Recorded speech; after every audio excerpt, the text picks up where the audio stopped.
कुछ सालों पहले एमएसएमईज को बैकबोन कहा जाता था, पर क्रेडिट मिलना मुश्किल था। आज पिक्चर बदल रही है और नंबर्स प्रूफ दे रहे हैं। क्रिसिल रिपोर्ट के मुताबिक 2025 में इंक्रीमेंटल बैंक लेंडिंग का 32.5% अब एमएसएमईज को जा रहा है, जो पिछले साल सिर्फ 17.7% था।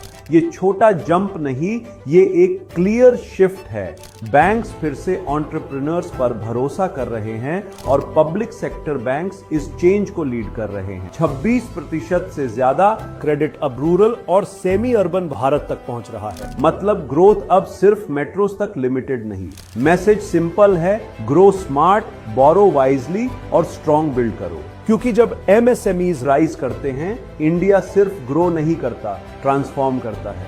Share this reel with every MSME owner and entrepreneur ready to scale up.